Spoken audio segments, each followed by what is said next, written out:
Bismillahirrahmanirrahim. Assalamualaikum warahmatullahi wabarakatuh. Bertemu lagi bersama saya Jenong Lebo. Oke teman-teman, jadi di video kali ini saya masih berada di kampung halaman saya tercinta, tepatnya di Kampung Puspasari, Desa Jatisari, Kecamatan Cisampet, Kabupaten Garut, Jawa Barat, Indonesia. Hidup sok lah. Pasti ya, nih sararidu kieu ya. Oke, jadi di video kali ini saya masih membahas tentang anis merah karena di sini emang saya lagi sering-sering aja bercerita, curhat lah pokoknya mah seperti Mamah Dedeh lah, seperti gitulah aing mah.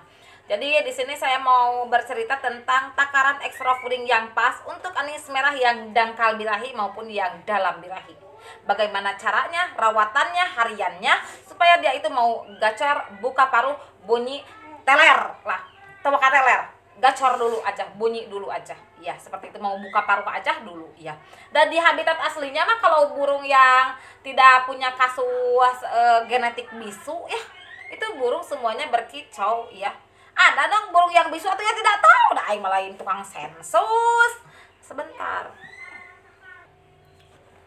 Oke, jadi di sini kita akan mengenali dulu bagaimana sih ciri-ciri dulu, ciri-ciri burung yang dalam birahinya. Burung yang dalam birahinya itu burung yang memang susah untuk kedongkrak birahinya. Jadi burung anis kita itu digimana-gimanain juga susah untuk naik birahinya itu. Dikasih extra fooding kencang dia itu susah naiknya. Dikasih extra fooding disedikitkan justru malah tidak ada sama sekali birahinya.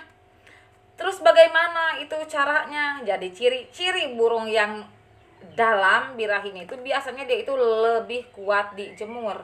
Kalau burung anis merah yang dangkal birahinya itu biasanya dia itu baru 5 menit, baru 10 menit dia itu sudah menganga. Kalau ini burung yang anis yang dalam birahinya, meskipun dia itu tipe panas tapi dia itu kuat dijemur sampai ke 20 menit, 30 menit dia masih merasakan enjoy enakeun. Nah, itu biasanya ciri-ciri dari burung yang dalam birahinya. Nah, seperti itu. Lalu untuk ciri-ciri burung yang dangkal birahinya, biasanya dia itu baru 5 menit, baru 10 menit dijemur dia itu sudah ngoklok. Nah, seperti itu. Untuk keagresifannya juga dia itu agak lebih agresif. Tatapan mata juga jauh lebih tajam biasanya dibandingkan dengan anis merah yang dalam birahinya. Oke, bagaimana takaran IF untuk burung anis merah? Treatment kita mulai aja untuk burung anis merah yang dalam sekali birahinya. Karena kalau burung anis merah yang dangkal birahi itu sedikit sebenarnya untuk EF-nya itu. Jadi untuk burung anis merah yang dangkal birahi biasanya dia itu extra foodingnya itu lebih sedikit. Jadi dia itu meskipun dikasih jangkrik sehari satu aja dia itu sudah mau bocor, sudah mau gacor, sudah mau bunyi aja dia itu udah enak. Sedangkan untuk burung yang dalam birahinya susah untuk birahi, susah dia itu untuk birahi itu apa kenapa burung itu memerlukan birahi untuk kicauannya? Birahi itu fase dimana dia itu sudah menginjak umur untuk dikawinkan. Jadi birahi itu semacam jadi gacoran itu semacam alat daya tarik supaya si betina itu mau melirik. Nah, seperti itu. Jadi seminimal mungkin, semaksimal mungkin dia itu mengeluarkan gacorannya, mengeluarkan kemampuannya untuk menarik si betinanya. Seperti halnya kita, sekuat tenaga, sekemampuan kita, kita mengeluarkan semua isi dompet kita untuk menarik si sang betina. Hai pujaan hati, di mana kamu? Di sawah, di sawah. Nah, seperti itu biasanya. Sama di laki-laki, di perempuan juga ada fase di mana kita itu menginjak birahi. Nah, seperti itu. Untuk mendongkrak birahi di burung itu biasanya dibanyakin pakan-pakan yang banyak mengandung protein yang tinggi, padat gizi, penuh nutrisi. Nah, itu biasanya mampu untuk mendongkrak birahi. Nah, seperti itu. Jadi bagaimana treatment untuk burung-burung yang dalam birahi? Biasanya untuk yang dalam birahi saya embunkan lebih malam. Jam 3, si kaset. Jam 3 pagi kita embunkan si burung anis kita itu. Atau jam 4 lah, jangan jam 3 tuh, no. Atau kalau jam 3 makan bisa disangka orang ulin ka imah rana. Tak takutnya kita itu disangka ada sesuatu ya, ada kedipan dari tetangga sebelah. Jadi kita embun aja dari jam 4 pagi. Burung yang lomba juga jauh lebih malam kita kita embunkan jam 4 pagi, kita embunkan sambil dimasteri. Itu biasanya untuk jam 4 pagi itu. Bagusnya pemberian extra fooding itu mending pas lagi diembun atau setelah diembun. Kalau menurut saya itu 50-50. Kalau kita memberikan jangkrik itu 5, pas diembun kita kasih aja 2. Nanti setelah diembun kita kasih 3. Begitu juga boleh. Saya mah takut kekencengan extra fooding. Nanti dia itu larinya ke malah ngembangin bulu, dia itu larinya malah ke ngejinjitin kaki sebelah. Itu ngejinjitin kaki sebelah itu biasanya kelebihan takaran extra fooding. Terus nanti dia itu malah semakin gak mau bunyi. Nah seperti itu. Jadi kita kasih aja 3 aja. Untuk yang banyak ketakutan kita kasih aja 3. Nanti kita tambah-tambah di extra fooding yang lainnya. Kalau kebanyakan atau takut jangkrik, lelaki mah para pemain mah takut jangkrik katanya teh. Jangkrik bos. Kita kasih aja jangkriknya itu pas waktu pengembunan kita kasih 1. Sedangkan yang sisanya 2-nya nanti setelah selepas pengembunan. Jam 4 pagi kita keluarkan burung anis merah kita itu, kasih aja pakan jangkriknya itu 1. Nanti setelah jam 6 kita bawa anis merah kita itu ke rumah. Setelah di rumah jam 6 kita kasih jangkriknya itu 2. Jadi jangkriknya itu pagi itu 3. Untuk yang teramat sangat takut dengan jangkrik. Setelah itu kita jam 7 kita bawa jam 7 kita bawa ke dijemur. Jam 7 kita jemur aja untuk burung anis merah kita itu. Jam 7, jam 8, jam 9 itu bagus untuk penjemuran. Dengan durasi 15 menit saja atau 20 menit durasi penjemuran, tapi di jam-jam itu supaya sinar matahari tidak begitu terik dan tidak terlalu merusak kepada retina matanya. Karena kalau terlalu lama dijemur di terik matahari yang sangat panas sekali itu akan menimbulkan katarak, kecuali kita itu jemurnya itu pakai sauna. Jadi ada pelindung kain kerodong. Jadi dia itu tidak langsung kontak dengan matahari. Nah, kenapa sauna itu dilakukan pada saat siang hari, pada saat terik-teriknya? Dikarenakan itu juga tidak merusak ke dalam retina matanya. Harus tahu atau gunanya dan fungsinya. Ini mah tidak dengan mata telanjang kita menjemur burung dengan sangat lama, itu akan mempercepat katarak. Lalu pas sedang dijemur kita cabut pakannya, cabut minumnya, cabut pakannya. Kenapa? Karena kalau burung kita itu sedang dijemur, terusan pakannya itu, air minumnya itu kejemur, sehingga menimbulkan airnya itu hangat-hangat kuku, hangat kuku kalau di Sundanya itu akan mempercepat burung itu katarak. Katarak deh, karena katarak deh berlendir. Berlendir itu kan menyebabkan burung itu serak. Ya, apalagi kalau udah parah berlendirnya itu. Sebenarnya burung pemakan serangga itu memang banyak yang serak karena ada beberapa serangga yang menimbulkan efek lendir, meninggalkan lendir di tenggorokannya. Tapi sebenarnya 70% penyumbang dari serak itu adalah air minum yang kejemur. Nah, itu biasanya.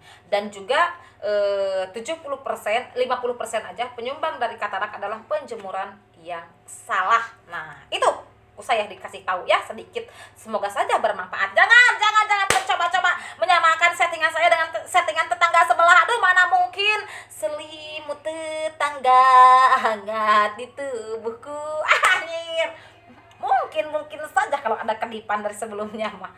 Oke, setelah itu kita bawa, setelah dijemur 15 menit, kembali ke tema, kita bawa aja ke rumah, kita gantung di depan rumah. Tapi jangan kalau di depan di pohon mangga terus seumur-umur di pohon mangga, jangan. Seminggu sekarang di pohon mangga, seminggu yang nantinya di pohon jambu, minggu yang nantinya juga di depan cubluk, di depan sepiteng. Nah, itu gunanya untuk untuk pengadaptasian. Jadi kali-kali kita taruh burung kita itu seminggu di tempat yang ramai, seminggu lagi di tempat yang sunyi, itu supaya burung itu mau gacor di segala kondisi. Baik siang, malam, baik di depan mertua, baik di depan sang mantan yang digiwing sama hayam rintit nongeng ka langit, itu harus mau gacor. Jika si nong gini kalau gacor sia nong kumaha sia Nah, itu biasanya untuk proses pengadaptasian. Setelah burung kita itu bagus ya, setelah burung kita itu ditaruh di depan rumah sampai ke jam 12 saja kita taruh di rumah. Setelah itu burung anis kita bawa ke rumah, diheningkan, ditaruh di tempat yang sunyi. Supaya apa? Supaya burung kita itu refresh. Jadi pikirannya itu tidak terlalu riweuh dengan keadaan di luar. Aing lamun manuk gacor teh aing teh ieu teh bibir teh asa kalah kaku. Ini suara burung murai betina saya.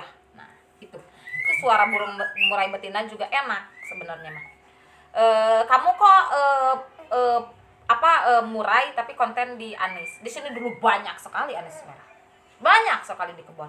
Kembali ke tema sok pohon kan bakal ngobrol aing ka ituna. Nah, dari jam 12 kita bawa aja ke rumah. Nah, setelah dibawa ke rumah jam 4 kita mandikan saja dia. Untuk burung-burung yang dalam birahi itu saya biasanya itu mandinya itu sore. Yang dalam sekali. Karena apa? Burung anis merah itu burung dengan karakter panas. Jadi bagaimana cara kita itu pandai-pandai merawat burung yang dalam birahinya? Bagaimana cara kita itu pandai-pandai meredam suhu yang panas supaya dia itu tidak terlalu panas dan juga tidak terlalu dingin. Karena kalau terlalu dingin nanti dia itu bisa trouble atau turun suhu. Kita mandi jam 4 sore. Jam 4 sore kita kasih aja extra fooding cacing tanah. Cacing tanah bagusnya cacing kalung apa cacing yang merah bang? Terserah. Karena kemarin juga saya bilang bagusnya cacing yang merah karena memang saya itu mau burung anis, mau burung murai biasanya saya itu memberikan cacing yang merah. Tapi banyak sekali orang-orang yang sudah terbiasa dengan cacing kalung. Iya, cacing yang hitam. Atuh bukan yang hitam, telurnya 2 bukan, atuh itu nanti telurnya mah di dalam. Menjelang malam Jumat.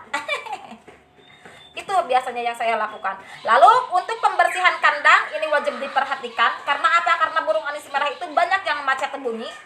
Karena bukan dia itu dalam birahi, tapi karena dia itu kebersihan kandang yang kurang tertata. Karena burung anis merah itu suka dengan kebersihan kandang. Air minum yang keruh dia itu tidak akan mau meminumnya. Itu otomatis akan mempengaruhi ke sistem metabolismenya. Takutnya dia itu dehidrasi kalau dia itu tidak minum. Apalagi kita tidak mengimbangi dengan buah-buahan yang padat gizi, penuh nutrisi. Karena eta nang iya agar nyayur urang teh nyayur herang ieu mah. Atuh piraku anis marah ku aing dibere eta da lain kenari. Nah, itu biasanya yang saya lakukan. Jadi untuk buah-buahannya saya memberikan buah pepaya. Buah pepaya 2 hari sekali saja. Untuk minggu sekarang buah pepaya, minggu nantinya kita kasih buah bukan dong, buah apel boleh. Buah apel bagus untuk mengkristalkan, untuk menjernihkan suara si burung anis. Nah, itu biasanya. Untuk penggantian pakan, biasanya saya itu ganti pakan itu 2 hari sekali. Sama kalau untuk air minum saya itu setiap hari mengganti air minumnya. Lalu untuk mandi nong berapa hari sekali untuk burung anis dengan birahi dalam. Biasanya untuk burung anis seperti itu saya mandinya itu tiap hari aja sebelum dia itu kedongkrak birahinya. Setiap hari, setiap sore. Nah, seperti itu. Biasa. Sok, lah ya upopoh teh keluar. Itu biasanya yang saya lakukan untuk treatment untuk perawatan buat anis merah yang dalam birahinya. Karena buah pepaya itu mampu untuk menaikkan birahi. Di sini kita itu harus pandai-pandai. Pandai apa? Rajin pangkal pandai bukan atuh. Di sini kita itu harus pandai-pandai bagaimana cara untuk menstabilkan suhu anis merah. Karena anis merah itu tidak kuat jemur, berarti suhunya itu tinggi. Panas. Jadi kita itu harus pandai-pandai mendinginkannya.